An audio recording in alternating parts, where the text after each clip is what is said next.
Filming, right, let's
right, you just need to take a run at it.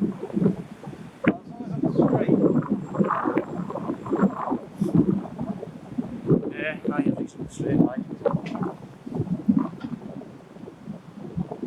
Aye, right at that. Just roll it straight forward. Yeah. You've got to wind down the passenger window so you can give it a shoulder.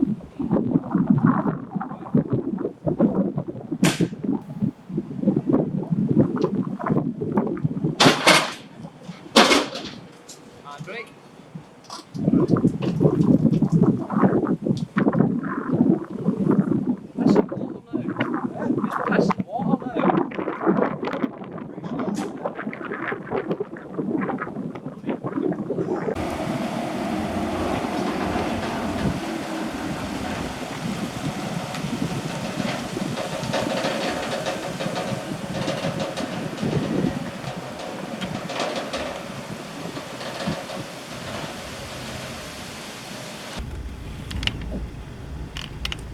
I can already tell that that thing's heavier than the 205.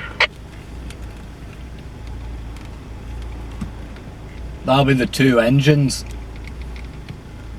Performance, yo. Normally I wouldn't really bother in weather like this because of the increased fuel consumption, but seeing as I've got an extra 18 or 1900 kilos hanging off my arse, I am being decadent and using the aircon. Bastard. I've also got my ventilated seats on. I'm actually sweating out my entire fucking body weight right now.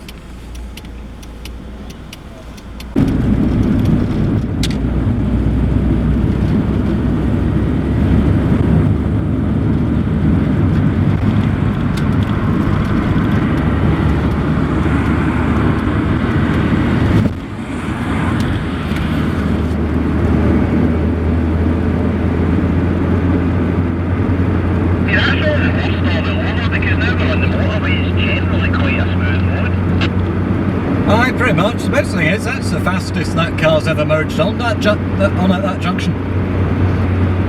Problem is I'm not getting the full behind a Dolomite experience because I'm not choking to death on the smell of burning oil. And you're not being held up by any much? I'm not, it's actually quite alarming. I'm going to heavy. I see that.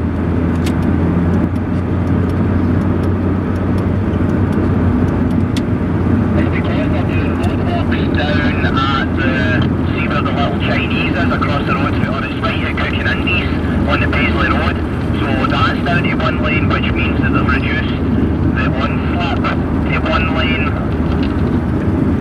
It's been like that for what, a couple of weeks now, I think. The entire motorway leading up to that slip road needs to be one lane as well. Apparently so.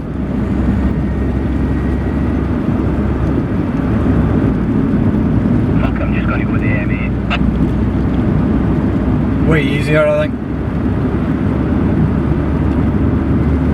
Plus as well, if we go the M8, we're not going to have to go through that enormous dip on the M74 right at the top. No, that's right enough.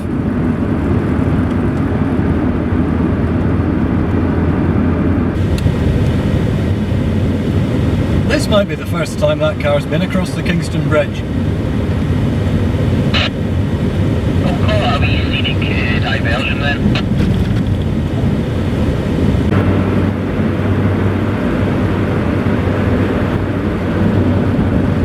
Really is a proper shit-heap convoy, isn't it?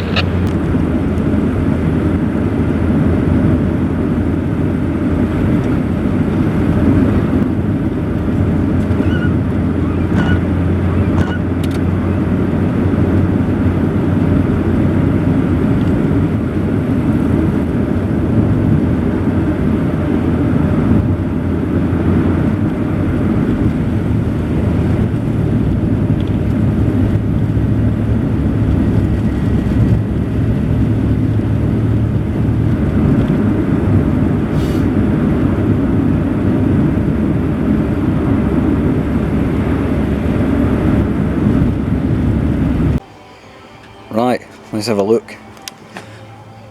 Wing.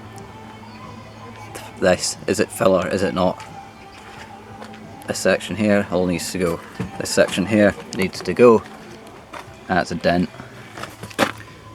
Bit of rust there. Rust along the sills in places. A little bit there. There. Dent. Door's missing. We'll get to that. This £300 repair I had done, garbage. Obviously the arches, no point in circling those because they're just all shit. Rust, rust, dent, rust, rust. Let's see what else we got. Dent. Odd little touch-ups here and there. Wheel arch. Scuff. Rust. Dent. Dents and rust, rust, blah blah blah blah blah. Not terrible, but a lot of like minor imperfections. But first step is going to be getting this thing out. And so it was removed, quite simply. And here it is sat on the floor being absolutely knackered. Jeez. Alright, that's fucked. I am fucked. That's your thrust beer. You meant to have 5,000 play there. That's 5,000 and a bit. Just did that, didn't it? a bit for luck. So this was once a big end bearing, now tinfoil. And this was the actual surface on the crank itself. The hardened surface had been completely eaten away. And as you can see here, the metal had actually blued with the heat having eaten its bearing. And yeah, there was a certain amount of sludge in the oil pan. And there were a certain amount of metal filings in there as well, which would probably explain why the engine exploded.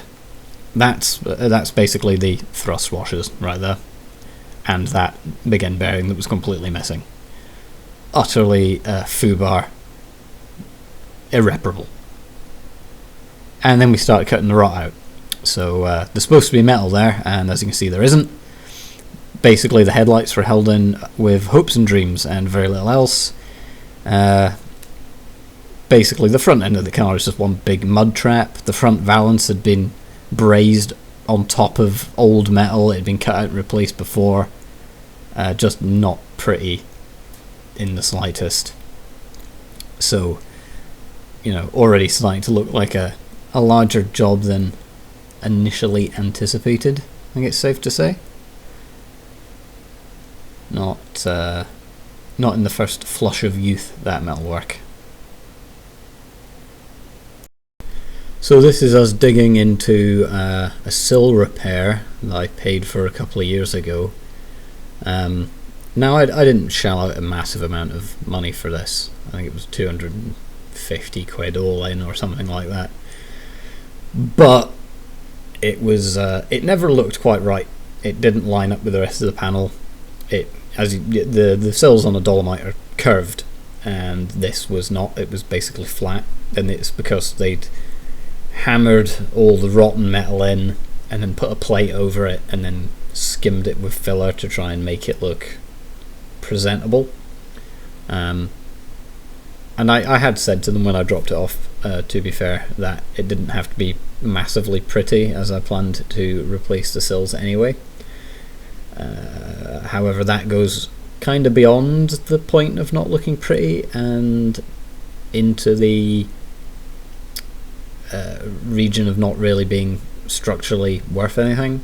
As you can see there, now breaking through the top of the sill into the slam panel for the door, and it just doesn't exist. It's just a skim of filler over rot, essentially.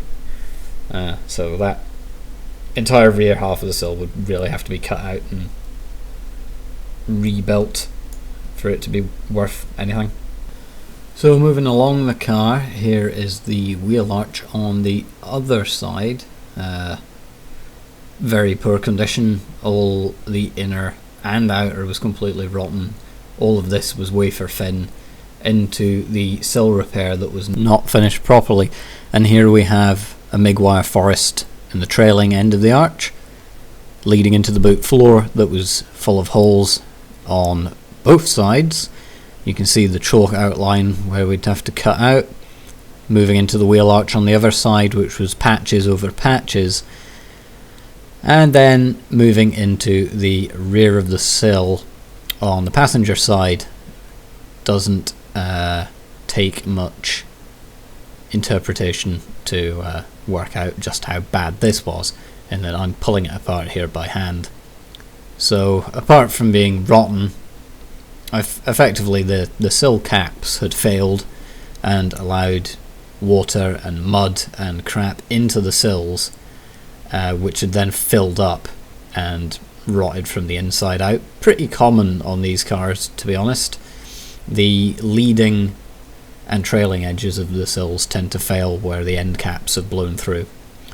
That reinforcer there is very weak, and yeah, you can tell by the amount of crap I'm pulling out of it that it's just been full of rubbish forever. And then once you move down the sill, it's not too bad comparatively.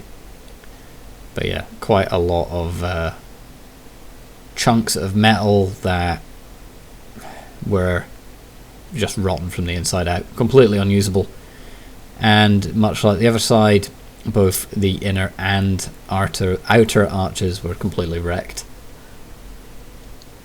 So I cut a bit further along the sill and it's quite a lot healthier. The outers has pitted through in a few places where stone chips have blown out, but the actual inner sill isn't too bad, unlike at the ends where it's just wafer thin, practically tin foil at this point. Not worth saving. Not savable. That was a jacking point once upon a time into that box section. Evidently no more. That's the door frame, and that's kind of looking into the inner structure of the sill where it meets the door jamb.